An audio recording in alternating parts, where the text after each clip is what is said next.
Hello.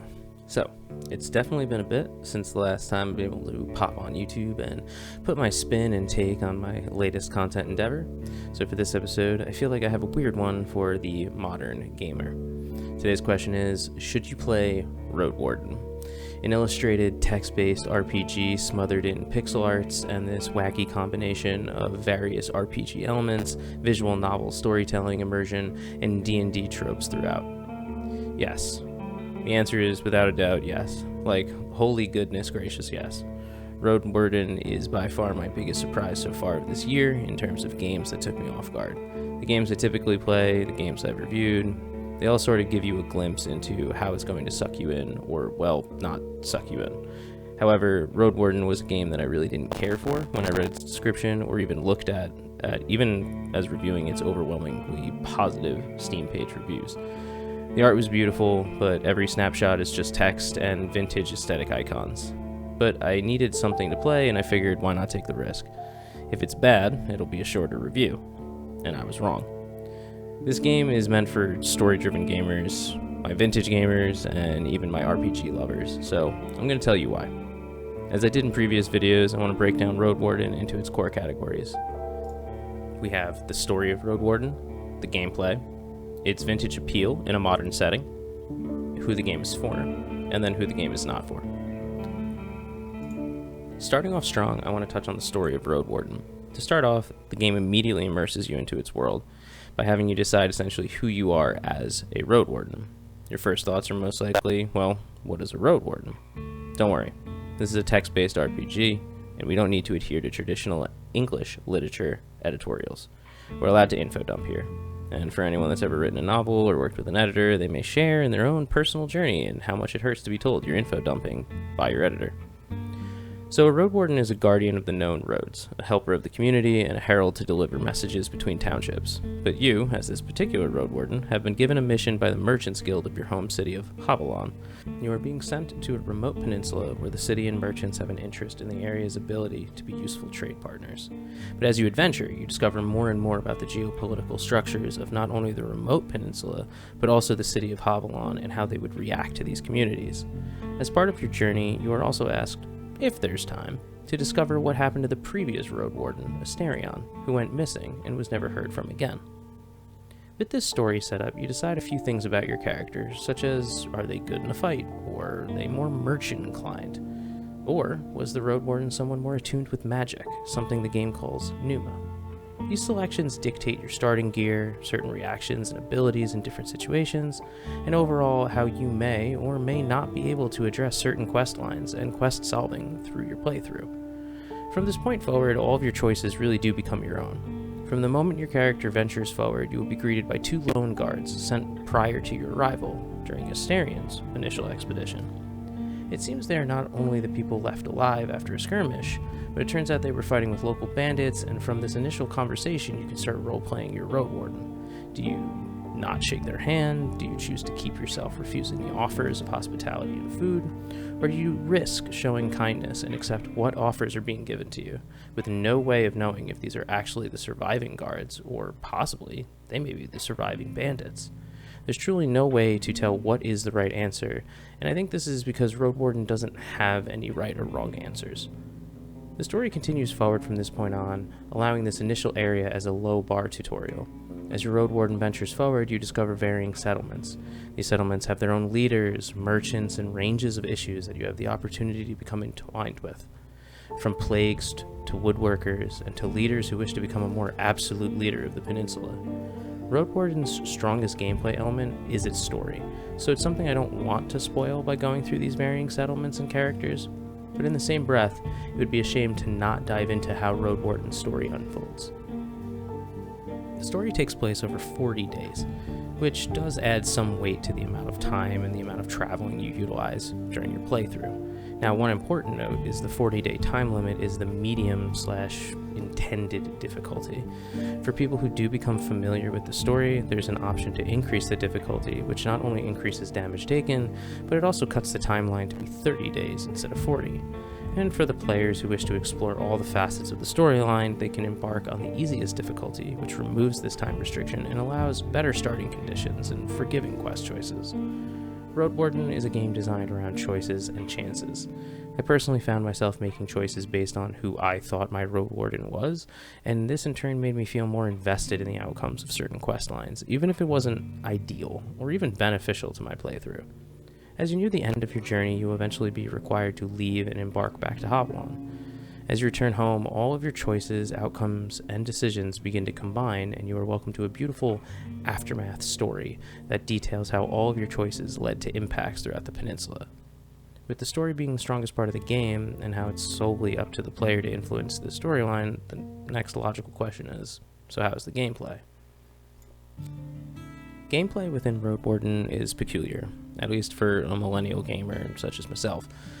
I know of MUDs and text-based RPGs, but Roadwarden is not a traditional MUD since you're the only user, but a lot of history of MUDs and text-based RPGs go hand in hand and influence each other. If you're a person who enjoys the history of things or just likes learning where we have the varying games of today and where they came from, I would say it's very interesting to look into this community of text-based RPGs. Dating all the way back to 1976 with Colossal Cave Adventure, people have been typing in text and allowing the game to just write back to them and allow their imagination to do the rest. However, Roadwarden really is such a beautiful modernization of this concept. Roadwarden has sprites, artwork, preloaded options for choices, and one of the most beautiful soundtracks to accompany a game that is slow-moving by nature. I personally can't get into the original text-based RPGs, either based on the time commitment, my millennial-based attention span, or just knowing that there's so many games already on my to-play list that adding any more from over 45 years ago just feels like a disservice to myself. Roadwarden is not an action-packed game. It's a lot of reading, a fair amount of clicking, a few moments of typing, and then a lot more reading. After my first 2 or 3 hours of playing Roadwarden, I started feeling like I was being absorbed into a novel that painted visuals on every page and helped me understand the mood and intent of the characters through musical triggers.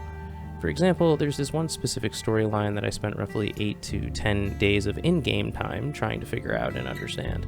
By the end of the week plus journey, I finally had rescued an entire village, only to be greeted by another group of friendly NPCs who now were beyond disappointed with my choices because it did not benefit them and only their neighbor. I immediately felt distraught. This was not something I could fix by reloading a save, nor would I, as my Roadwarden was on a journey to help as many people as they possibly could. But just then, as I ventured forward, I was greeted by one of the most calming and beautiful ambient soundtracks. And in that moment, as I entered the rescued village, I knew I made the right decision. It may have not been the walls of text and a few clicks of dialogue options, but I felt this feeling of success light up inside of me, and that same feeling you get when defeating a boss or solving a daunting puzzle. So, diving into the vintage appeal, I want to discuss something that may be on anyone's mind who's followed this far or even looked at the Steam page for Roadwarden. Why would this older style of gameplay interest me? That's a fair question. A lot of the times with the rising game development of people pushing the words vintage or retro onto their new games, it's usually a fair response to say people are trying to cash in on your nostalgia. However, looking at Roadwarden, it's a bit hard to see that reasoning. Personally, I think the text-based RPG community has their games, and Roadwarden adds so many modern elements. I could see those RPG purists shunning the game due to that fact. And then on the opposite side of the spectrum, we come back to the original points made earlier, that there is a reason games developed based on this style of gameplay were made into 3D games. Roadwarden doesn't really have game mechanics by today's definition. There's no speed or mechanical skills required to beat and enjoy Roadwarden. As long as you have a working computer and some space on your hard drive and the ability to read, you'll be able to play this game and experience it to its fullest. But the one gameplay element I will say that appeals from that vintage gameplay is the passive and discovery-based storytelling. As with every video thus far, we need to tap into that beloved Soulsborne discussion point. One piece that a lot of story-driven players do seem to enjoy is discovering smaller story elements that help the player understand more about the world, even if it isn't imperative to completing the game or even grasping the main story elements. From item descriptions to minor character dialogue options, a lot of modern players praise these types of elements in modern gaming, and there are many YouTubers, better than me, that dedicate their channels to diving into these passive storytelling elements, and even have videos dedicated to what an item's description means to a story. With that being said, that's Roadwarden in a nutshell. There are dozens of characters, all with unique dialogue. Without really confirming this, every person you talk to either has some sort of story to tell you or is intertwined into another quest within the game. It's honestly a beautiful, no-nonsense sort of gameplay style where everyone and everything has its purpose, which I personally believe is a lost part of game development, especially in today's more popular current meta. So now we can dive into the favorite part of when we talk about should you play, and that's who this game is for and who this game is not for. Personally, I think Roadwarden is for the following types of people. RPG lovers who love a good story and want their choices to matter. My pen and paper RPG people who love puzzles and want to explore the world. Visual novel enjoyers. Although the game doesn't have that many visuals, the interactive gameplay is very similar. And anyone who wants to feel immersed within a fantasy world. There's something about your own imagination while playing Roadwarden that really just seemed to scratch that immersion itch for me. It really felt like I was on a journey with my Roadwarden. And now, who I don't think Roadwarden's for. Someone looking for interactive and arguably fun gameplay. There is really no action within Roadwarden. Even the combat scenarios that happen in Roadwarden are decided by how much health and armor you currently have, or based on what decision you make at that time. It's not for people who don't play games for their story. Some people don't play games to be immersed, and that's fine. If you don't care for a story, I think you'd be wasting your time while even giving Roadwarden a try. And then people who don't like slow-paced games and or reading. This game is easily a short novel length worth of text, and I could see people feeling a sense of reading fatigue during extended play sessions. So with that really sums up all my opinions without spoiling Roadwarden. I really think Roadwarden is an independent gem of a game, and I think it will become a favorite game for a certain niche group of people. I personally don't think it falls under the mainstream genre of gamers, but if anything from my review, the game's Steam page, or the developer releasing an anniversary update recently just catches your interest, I think you owe it yourself to play Roadwarden. So thank you for stopping by and listening to my rant. I hope you give Roadwarden a chance. Bye.